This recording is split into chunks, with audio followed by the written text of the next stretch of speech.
থেকে আমাকে একটু এগিয়ে নিয়ে যাও, আমি যেন একটু স্বস্তি পাই। তখন আমি কি বলো তো ভিডিও করতে পারবো মনিটা হয়ে গেলে। আজকে আমার লাইভে মিউট করে দিয়েছিলাম ইউটিউবে। হ্যাঁ, পাপিয়া বলছে এই কথা। সত্যি বলতে কি সবাই সুখে কথা, সবাই শুনে যান আমার কথা। হ্যাঁ বলো। আমার কেউ নেই কেন? তোমার বাবা মা আছে না?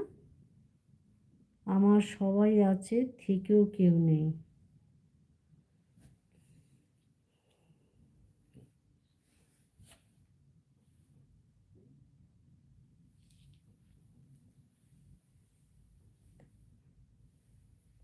আমার মনিটাইজেশনটা হয়ে গেলে তারপরে আমি একটু তাও একটু একটা আনন্দ পাবো, আনন্দের সহকারে তবু একটু ভিডিও বানাতে পারবো। এখন জানো তো আমি ভিডিও বানাতে ইচ্ছে করে না, গানও করতে ইচ্ছে করে না, এরকম অবস্থা হয়েছে।